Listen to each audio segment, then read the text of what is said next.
Hors série, les dossiers BFM Business.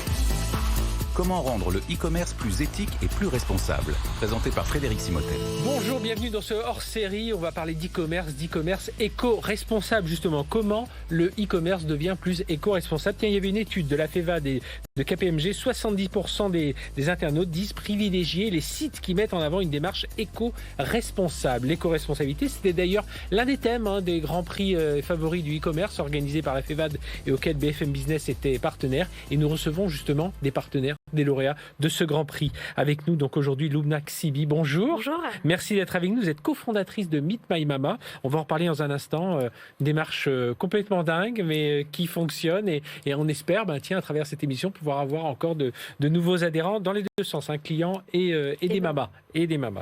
Avec nous Loïs Moulin, bonjour. Bonjour, Loïs, vous êtes Frédéric. directeur du développement CB Groupe Carte Bancaire. On parlera évidemment, justement, tout ça change aussi dans le monde du paiement et dans toutes ces chaînes de valeur du e-commerce. Et puis Nathan Labatte, bonjour. Bonjour. Cofondateur de La Fourche. Alors on commence à mieux vous connaître un peu à peu. Là, c'est en train de monter. L'actualité, c'était cet éco-score, on en parlera. Et puis des magasins bio en ligne, une communauté aussi sur laquelle vous êtes assez puissant. Donc déjà, félicitations à tous les deux, parce que Lubna, vous avez reçu le prix éco-responsable donc des favoris du commerce. Et puis Nathan, le prix Or Espoir. Et quand on voit Mano Mano, Back Market, c'était les espoirs des années passées. On vous espère évidemment le même succès.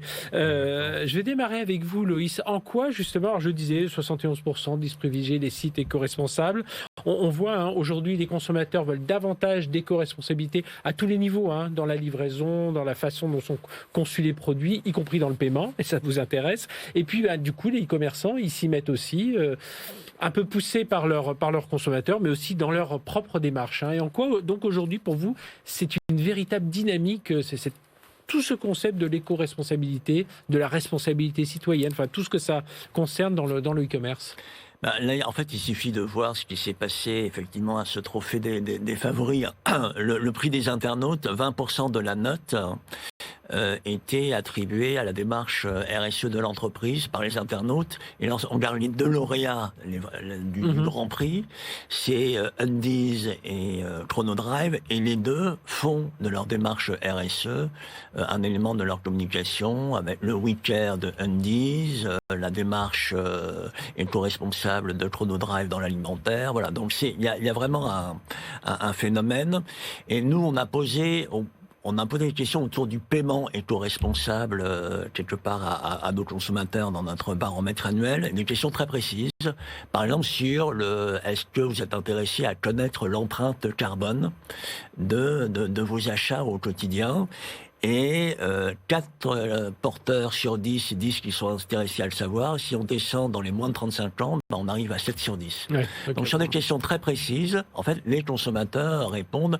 Et je pense que c'est pas un hasard si le commerçant, d'une manière générale, et le e-commerce s'y mettent et font la promotion de leur démarche RSE dans toute leur communication et dans leurs actes au quotidien. Chez vous, Lubna Ksibi, c'est votre ADN chez Meet My Mama. Alors racontez-nous un peu, en 2 mots, cette aventure pour ceux qui ne vous connaissent pas.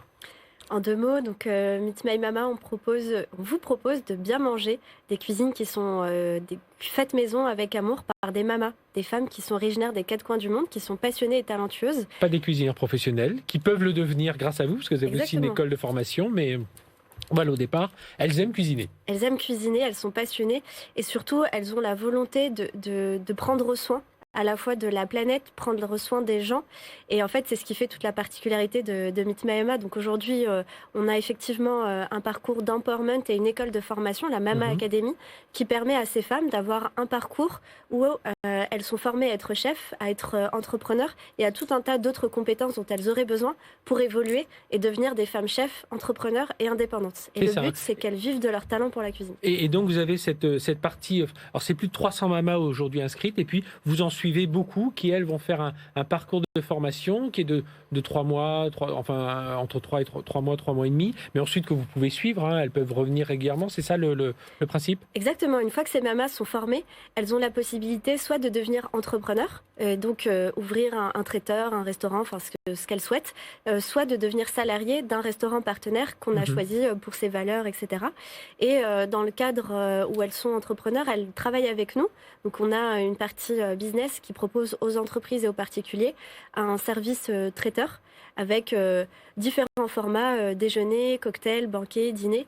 Et on lance là très prochainement la possibilité de se faire livrer tous ces plats de la semaine et de pouvoir manger sainement toute la semaine. On en reparlera. Déjà aujourd'hui, on peut. Alors il faut commander avant le mercredi, mais on peut se faire livrer le vendredi. Voilà, des plats divers et variés. Le vendredi de la mama.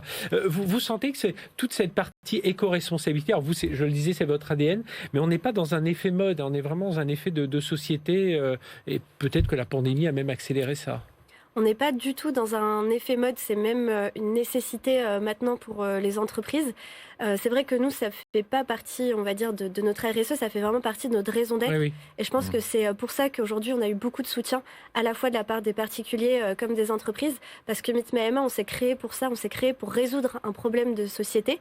Et donc aujourd'hui, c'est à la fois ce qui fait notre force, parce que on ressent bien qu'on choisit Meet My Mama, bien sûr, parce que c'est bon, Oui. mais Avant aussi, tout, oui, il faut. avant tout, mais aussi parce qu'il y a cette démarche derrière. On sait que quand on achète Meet My Mama, on permet à une femme de vivre de son talent, on permet de réduire son impact carbone, on permet une livraison plus responsable. Là, ça se décline sur tout l'ensemble de votre chaîne de valeur. Ouais. Voilà.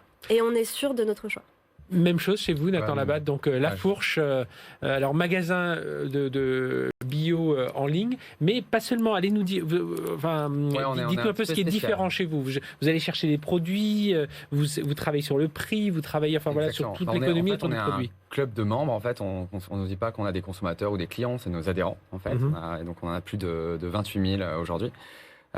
Et donc en fait, comment ça marche? C'est-à-dire que pour 60 € par an, c'est une adhésion annuelle. En fait, vous intégrez, vous devenez membre de La Fourche, vous devenez adhérent de La Fourche, et derrière, on vous propose des produits entre 20 et jusqu'à 50% moins chers que dans le commerce classique. Comment on arrive à faire ça? C'est tout simplement parce qu'on échange du pouvoir d'achat contre de la fidélité. Nos adhérents, en fait, commandent plus que sur un site e-commerce classique grâce à l'adhésion, parce qu'en fait, il y a une récurrence d'achat qui se crée. Et nous, ça nous permet de réduire les marges sur les produits pour justement échanger ce pouvoir d'achat et leur faire économiser en moyenne entre 200 et 300 € par an. Oui, vous essayez un peu de casser cette image que l'on a souvent. C'est bio, c'est forcément plus cher. Alors voilà, selon son niveau de vie, on est prêt à aller plus vers le bio parce que c'est pas 1 ou 2 € qui vont peser sur le panier du ménage. Mais par contre, on a toujours cette disparité entre les populations. Et vous dites, non, c'est pour tout le monde. Nous, quand on était 3 copains et quand on a créé La Fourche, l'idée c'était vraiment de démocratiser la consommation positive, la consommation responsable. Et en fait, on s'est dit, mais effectivement, il y a beaucoup de magasins bio, il y a beaucoup de gens qui consomment des produits, on va dire, qui sont meilleurs pour la santé, pour la planète, pour les hommes, mais c'est beaucoup cantonné en ville, auprès de CSP+, auprès de gens qui ont des moyens, etc. Exactement. Et en fait, on voulait justement un petit peu changer la manière dont on peut casser les codes du retail, et pour justement permettre à tout un chacun de consommer donc bio. Et au-delà du bio, je pense bien d'aller pousser une consommation qui soit plus positive. Donc je rejoins un petit peu ce que dit Lemna, c'est vraiment avoir une vision un peu où on regarde toutes les externalités négatives possibles pour son entreprise et dire en fait on va pousser des entreprises, des marques, des producteurs qui justement ont cette démarche-là. Alors vous faites comment justement pour les sélectionner, ces producteurs, pour être certains qu'ils ont cette démarche et que c'est pas juste à la fin où ils mettent une petite étiquette on est effectivement, comparé à la grande distribution, on a vraiment un cahier des charges qui est plus drastique, plus exigeant tout simplement. Et donc alors la première chose c'est que avant de regarder même l'éco-responsabilité ou en fait la démarche, on va goûter tout simplement parce qu'en fait il faut goûter. Comme chez Meet My Emma, il faut que ce soit bon. Donc on regarde ça et spécialement nous on vient de lancer notre marque propre et donc là vraiment on a encore plus cet enjeu-là. Donc quand on sélectionne même pas des produits de marque tiers mais notre propre marque, en fait on va goûter. Et puis ensuite effectivement on va vérifier les 3 grands critères qui sont un critère au niveau de l'origine. Est-ce que ça vient loin, est-ce que ça vient pas de loin, est-ce qu'il y a des alternatives qui soient plus proches et accessibles. Et est-ce qu'il y a une démarche de la société, du producteur, de la marque pour pousser, pour réduire son plastique, pour avoir une démarche plus forte. Et on regarde vraiment l'ensemble de son impact. Aujourd'hui, c'est une communauté de combien d'adhérents? Donc 28 000 aujourd'hui. Ah oui, vous l'avez dit, pardon. Oui, bien sûr, aucun souci. 28 000 et effectivement, on a multiplié le nombre d'adhérents par 3,5 depuis un an. Et les revenus par 4. Donc, et alors, est-ce que ça veut dire que vous utilisez aussi les datas qui vous remontent de ces adhérents? Alors, une fois anonymisés, bien entendu, et tout ça, mais pour vous dire, tiens, quitte à géolocaliser un peu des... Alors, non, ça va pas jusque-là. Pas, non. En revanche, non, on regarde... En fait, je dirais qu'on utilise nos adhérents, mais c'est plutôt grâce à eux, en fait. C'est-à-dire qu'on a un très fort bouche à oreille, on a un très fort... on a un programme de parrainage qui marche super bien, parce qu'en fait, comme il y a une vraie... les gens, je pense qu'on a une authenticité et une relation avec nos adhérents qui est bien plus proche que ce qu'a un distributeur classique ou même une marque classique. On parle avec eux quasiment tous les jours. On a un groupe de super consommateurs avec qui on discute, qui s'appelle la Tribu, où il y a 10 000 personnes, dont 85% qui sont actifs, et où on discute avec eux, on leur demande, OK, qu'est-ce qu'on doit changer de l'assortiment. Eux nous font remonter des problèmes quand il y a une étiquette qui est mal écrite. Enfin, on a vraiment cette relation et cette discussion constante avec chacun de nos adhérents. Et c'est comme ça que la communauté grossit. Et vous pensez que vous réussirez à l'avoir, même ce qu'on espère pour vous, c'est multiplié par 10 votre communauté d'adhérents. Vous réussirez à avoir alors évidemment, vous grossirez aussi en conséquence. Mais c'est tout l'enjeu. Franchement, en fait, je pense qu'une de nos forces, c'est cette authenticité et cette discussion. Et voilà. Et donc la marque propre, typiquement, pour revenir sur la marque propre, on a vraiment lancé la marque propre avec eux. C'est-à-dire qu'on a un peu à la manière de C'est qui le patron, qui a une démarche incroyable sur ce niveau-là pour remettre le consommateur au centre du débat. Mais en fait, on leur donne la parole. Et donc, en fait, on crée un questionnaire avec l'ensemble des options possibles. Et ensuite, c'est eux qui choisissent. Et nous, on développe le produit. Loïs Molin, où est-ce qu'on s'inscrit un peu dans toutes ces démarches? Alors vous l'avez dit, notamment les jeunes sont un peu plus conscients, sensibilisés à l'empreinte carbone de leur paiement, mais quand on est un acteur du paiement comme CB, carte bancaire, où est-ce que l'on s'inscrit dans la chaîne de valeur là, de tout du parcours client? On s'inscrit à la fin, parce qu'évidemment, on paye ce qu'on achète. Donc, tout le sujet de l'éco-responsabilité, c'est d'abord sur le produit et le service, mais finalement, c'est aussi sur le paiement. Alors, l'exemple que j'ai donné, c'est plus dans le commerce physique, mais dans le commerce physique, il y a en gros 10 milliards de paiements par carte par an. 10 milliards de paiements par carte par an, c'est 10 milliards de petits tickets papier qui sont imprimés et donnés aux consommateurs. C'est souvent aussi encore plus de tickets de caisse. Et la question, finalement, comment, de manière finalement très simple, l'effet papillon appliqué au paiement, c'est comment j'arrive à réduire ce nombre de tickets. Et en fait, il y a une loi sur l'économie circulaire qui a été votée l'an dernier, qui demande finalement à l'écosystème de se mobiliser pour faire disparaître progressivement ces tickets papier. Et en fait, on s'est mobilisé avec les banques et les commerçants pour définir des parcours clients où il n'y aura plus d'impression systématique. On commence à voir certains clients qui nous disent vous voulez recevoir par email. Alors là, c'est même, il n'y aura plus d'impression systématique, c'est-à-dire que lorsque le client, en fait, n'en a pas besoin, ni par email, ni par papier, il n'aura plus de ticket papier. Et le geste du consommateur, ça sera d'arrêter de demander le ticket. Voilà. Et ce que l'on fait un peu plus aujourd'hui, je trouve, avec la pandémie, on ne veut plus... que si on en a besoin, il y aura toujours, il faut que le consommateur puisse choisir. Mais en gros, l'objectif, c'est d'arriver à faire disparaître une partie de ces 10 milliards de tickets papier. Lumna Xibi, chez Meet Mayema, et je poserai la même question à Nathan Labatte, il y a une partie logistique forte aussi. Alors, logistique éco-responsable, en amont, parce qu'il faut que les produits arrivent jusqu'au Mama. Et puis derrière, il faut livrer ce que vous livrez auprès des entreprises, auprès des particuliers. Comment ça se passe? Quelle est votre démarche dans ce domaine? Alors sur la partie livraison... ou logistique, voilà, d'une façon générale. Logistique en général, on est aussi hyper conscient sur le choix des produits et on sensibilise nos mamas à ça. Par exemple, au sein de la Mama Academy, on a un parcours Être Mama Responsable où on va sensibiliser les mamas à qu'est-ce que c'est que le bio, qu'est-ce que c'est que le local, qu'est-ce que ça veut dire de saison, quels sont les fruits et légumes de saison. Donc elles ont toute une formation qui est basée sur ça. L'idée, c'est pas de les convaincre puisque les mamas sont de base assez convaincues par ces sujets-là, mais l'idée, c'est qu'elles en deviennent elles-mêmes des ambassadrices et qu'elles puissent l'utiliser au quotidien dans leur travail. Donc ça, c'est une première chose. Et ensuite, on accompagne les mamas dans cette démarche-là. Et ensuite, pour la partie livraison, aujourd'hui, on a 2 partenaires. on fait des très grosses livraisons quand c'est une prestation traiteur pour 300, 500 personnes. Oui, on l'a déjà vu. Alors, quand il y avait des événements, effectivement, moi j'ai participé à des événements où c'était des mamas qui servaient notamment. Donc dans ces cas-là, c'est vrai qu'on est obligé de prendre des camions parce que c'est des camions en plus frigorifiés pour garder la chaîne du froid. Mais on pousse nos partenaires à avoir des camions électriques, etc. Donc il y a cette partie-là. Et puis maintenant qu'on bascule vers des particuliers, on a basculé vers de la livraison à vélo cargo qui permet du coup de réduire notre impact carbone. Et puis j'imagine que derrière, vous travaillez aussi beaucoup sur le conditionnement parce que on le voit, je pense que pour ceux qui nous écoutent, toutes les entreprises, à 14h, on voit toutes les poubelles qui débordent de sacs des différents fournisseurs. Et là, on se dit, il y a un gros travail à faire encore. Le conditionnement, c'est un énorme sujet. Très tôt, avant même que la loi passe, on a eu une politique chez nous qu'on a appelée kill de plastique pour vraiment tuer toute forme de plastique. Et c'était pas simple quand on a commencé parce qu'on avait du mal à trouver des fournisseurs. Oui, c'est Maintenant, c'est un peu plus simple. Mais du coup, on va encore plus loin sur des contenants réutilisables, etc. Et la dernière chose que maintenant que j'y pense sur la partie logistique et qui est assez innovant, on va dire, chez Meet My Mama, c'est que le fait d'avoir plusieurs mamas réparties dans plusieurs zones géographiques, ça nous permet de faire finalement du très local et de matcher la mama qui est proche de l'entreprise qui va commander.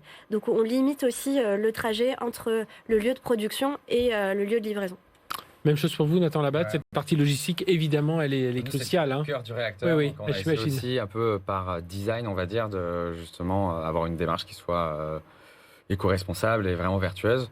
Alors, la première chose, c'est juste sur l'emballage. On a développé, et donc ça, c'est aussi grâce à nos adhérents, parce qu'on avait une petite ligne, mais on l'a vraiment poussée à leur demande. On a développé toute une ligne de vrac, donc qui est de l'emballé, mais qu'on fait à la demande, en fait, directement dans l'entrepôt. Donc, qui est du vrac emballé en craft, en papier craft. Là, on a plus de 90 références dessus. Ça représente maintenant 15% de notre chiffre d'affaires. Donc, voilà, vraiment, ça a pris chez nous. Et donc, du coup, ça permet aussi d'éliminer 15% de plastique de notre chiffre d'affaires, tout simplement, avec des pâtes, du riz, des noix, etc. Donc, ça, c'est une première chose qui est un petit peu sur le produit. La deuxième chose, c'est cette démarche un peu sans plastique. On l'a appliquée à nos colis. Et donc, on est, je pense, un des rares en France à avoir des colis sans plastique, sans papier bulle ou quoi que ce soit. Donc, et avoir quand même des taux de casse qui... on est une start-up. Donc, au début, c'était compliqué, ça cassait énormément. Et petit à petit, on s'est amélioré. Alors, vraiment, là, on a réussi justement à trouver vraiment la bonne formule pour cette partie-là. Et au niveau de la logistique, en fait, on fait appel à beaucoup de transporteurs différents. Oui, vous êtes vous-même client de ces... exactement. Donc vous leur demandez, de la même façon que les consommateurs demandent, vous les poussez. En fait, on est la maille, on va aller gratter, on est la maille de la chaîne qui va gratter en disant comment on peut faire plus pour aller décarboner vos livraisons, etc. Et donc on a sur nos 3 transporteurs, il y en a 2 qui compensent déjà totalement leur émission carbone. Oui, on voit apparaître ça de plus en plus. Loïs Moulin, vous chez CB, pareil, il y a une démarche, beaucoup d'actions RSE. On imagine qu'un jour, on n'aura plus des cartes en plastique. Alors, je ne sais pas si elles seront en bambou ou si elles seront... Mais je pense qu'elles seront surtout dématérialisées. Mais enfin, vous avez pas mal aussi de démarches de ce côté-là. Et pour accompagner aussi vos clients e-commerçants. Alors, effectivement, il y a côté industriel de la carte, de plus en plus, les industriels utilisent des PVC recyclés. Alors, après, autour de la carte, il y a un sujet aussi de durabilité. Alors, il faut qu'elle puisse passer parfois à la machine, etc. Il y a un certain nombre de tests. Mais il y a une volonté des industriels, effectivement, de promouvoir des matières recyclées. Il y a aussi un sujet, la carte plastique, tous les 3 ans, en moyenne, hein, on la change. Et donc la question, c'est qu'est-ce qu'on en fait, qu'est-ce qu'en fait le consommateur. La bonne nouvelle, c'est qu'il y en a déjà 31% qui spontanément la ramènent à l'agence pour que ça soit l'agence bancaire qui quelque part s'occupe de la recycler. Il faut qu'il y ait une démarche du consommateur. Voilà. Et là, on a aussi posé cette question à nos clients. 77% d'entre eux seraient prêts à la rapporter en agence ou à l'envoyer à un organisme éco-responsable. Donc lorsqu'on pose des questions précises à nos clients autour du paiement éco-responsable, ils répondent favorablement.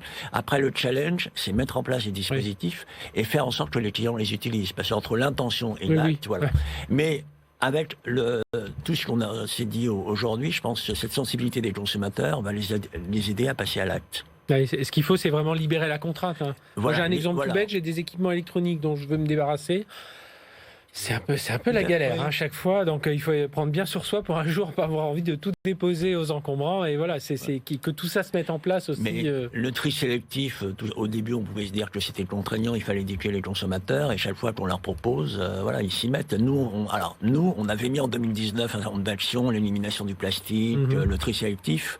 On a lancé un pass vélo cet été. Alors tout ça ne prendra effet que lorsqu'on pourra revenir au bureau. Hein, parce on est en télétravail, c'est la norme dans l'entreprise depuis maintenant presque un an. Mais voilà, on voit que voilà, les gens répondent à l'appel, voilà, progressivement. Et donc moi, je suis assez confiant sur les initiatives comme La Fourche et Meet My Mama. Nathan Labatte. Une petite question, effectivement. Allez-y, c'est le moment. En fait, on nous avait parlé plusieurs fois en fait de cartes qui se entre guillemets qui se renouvellent, et donc du coup la carte elle-même en fait on peut la garder à vie, et en revanche les numéros et l'ensemble des données, etc., permet en fait de ne pas avoir de date de péremption. Est-ce que ça, c'est quelque chose qui est possible ou... Alors, je connais pas de carte support plastique qui reste à vie. Hein. Il peut y avoir... Alors, la carte dans son smartphone, elle peut rester plus longtemps. En revanche, il y a effectivement des cartes qui ont été mises en marché où vous avez le fameux cryptogramme dynamique qui sert tous les jours dans vos activités pour le paiement sur Internet, qui est effectivement dynamique, qui change. Donc, il y a une batterie, mais la batterie, à un moment, elle vient à expiration. Et donc, ça, c'est une carte avec batterie, et d'ailleurs qui nécessite, elle, effectivement, d'être recyclée. C'est pour ça que les banques et les industriels ont mis en place pour ce type de produits des filières spécifiques. Voilà, mais il n'y a pas encore de carte perpétuelle. De carte perpétuelle, non, pas encore, non, tout à fait. Lundex, est-ce que la pandémie a accéléré un peu toute notre sensibilisation à l'éco-responsabilité ? Parce que ce que vous remarquez chez vos clients, alors évidemment on mange différemment parce on est beaucoup en télétravail, enfin il y a beaucoup de choses qui ont changé aussi dans notre mode de vie, dans notre mode de consommation, les magasins ouverts entre telle heure et telle heure. Mais est-ce que pour vous, là il va y avoir un avant et un après, à ce niveau-là en tout cas, avant, après oui. on espère tous. Après... je pense que nous, on a déjà des clients qui étaient très engagés avant même la pandémie. Alors forcément, ils sont peut-être que ces gens-là sont plus écoutés. Par exemple, quand une assistante de direction doit faire le choix entre deux traiteurs et qu'elle choisit de prendre le traiteur qui est plus responsable, je pense qu'elle est plus écoutée dans son choix et plus soutenue. Ça, c'est vrai. Et puis, oui, je pense que c'est plutôt plus de soutien, plus d'engouement, plus de... Petite question aussi sur le prix. Vous êtes un peu comme Nathan, vous cherchez aussi à pas être beaucoup plus cher parce que justement vous avez une offre un peu différenciante. Le prix, c'est pas simple parce que à la fois, c'est vrai, ça nous tiraille en arrière. Oui, j'imagine parce bien. qu'on a envie d'être accessible. Il faut faire vivre, hein. Enfin, faut vivre dans l'entreprise, faire vivre cette école de Mama. C'est surtout qu'on a envie d'être accessible, mais aujourd'hui, les industriels dans la food ont vraiment tiré les prix vers le bas. Et aujourd'hui, si on s'aligne sur ces prix-là, les mamas ne s'y retrouvent pas. Et nous, on a vraiment créé ce concept pour que les mamas puissent vivre correctement et dignement de leur passion.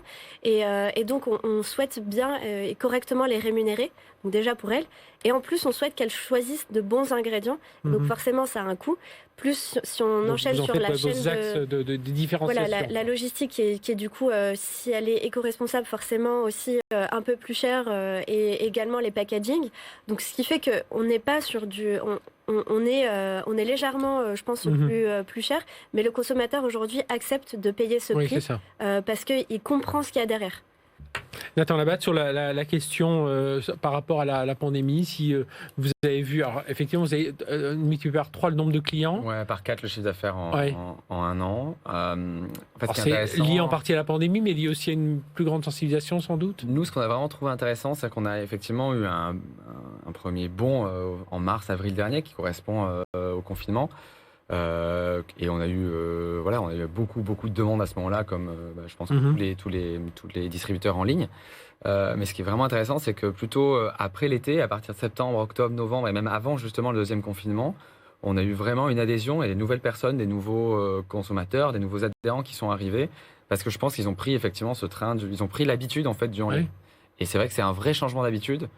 Et il me semble que, en fait, 60%. Oui, on réfléchit un peu plus. 60% On dit tous, on revient sur la quête de sens, même au niveau de l'entreprise. Hein, c'est ce que vous remarquez aussi, Loïc. Oui, en fait, ce qu'on a regardé, c'est que pendant la pandémie, la proximité, le local a souvent pris le pas sur les centres-villes, le commerce des centres-villes. Il y a aussi la production, tout ce qui est, nous, on regarde les activités, par exemple, dans la production agricole. Production agricole, c'est les magasins producteurs, etc. Et c'est une progression à 2 chiffres en 2020 par rapport à 2019. Et moi, j'ai un exemple très concret d'un magasin de producteurs qui s'appelle le Bon Coin Paysan à Chauvigny. Donc, Chauvigny, c'est dans une petite ville dans le Poitou. Ils ont doublé leur chiffre d'affaires en 2020. Et à la fois à cause de la pandémie, etc., mais aussi de l'aspect solidarité, valorisation du travail des producteurs locaux, etc. Donc il y a vraiment eu un effet proximité, production locale de la pandémie sur les achats, avec des exemples chiffrés, et puis éventuellement des exemples plus précis d'un magasin ou d'une enseigne. Mais la base, il faut multiplier par 4 le chiffre d'affaires, c'est important. Mais la base, c'est quand même que le produit soit bon. On l'a bien compris avec vous. Merci à tous les trois. Lumna, Xibi, donc pour l'instant tous les vendredis, faut s'y prendre avant le mercredi pour commander Meet My Mama, et puis on espère pour vous qu'avec l'activité qui va reprendre, un peu plus d'événementiel, on pourra revenir vers Meet My Mama. En tout cas, déjà 300 mamas et un réseau qui grandit, cette académie révélatrice de talents culinaires, c'est comme ça qu'on va en parler. Nathan Labatte, merci, cofondateur de La Fourche. On n'a pas eu le temps de parler de l'éco-score, et pourtant c'est votre actualité, hein, c'est donner un éco-score à tous les... Exactement, c'est à l'image du Nutri-Score, avoir un score de A à E qui reflète l'impact carbone et l'impact écologique d'un produit. Mais on espère que tout ça sera suivi. Et Loïc Moulin, merci d'avoir été avec nous, directeur du développement CB Carte Bancaire. On se quitte. Merci de nous avoir suivis. J'espère qu'on vous a fait réfléchir, si vous n'étiez pas déjà convaincu. Et puis, rendez-vous pour soit faire vos courses, soit faire justement la cuisine, goûter de nouvelles cuisines ou de traditionnelles, puisqu'il y a de tout avec Meet My Mama. Puis bien sûr, à la fin, il faut quand même payer. Allez.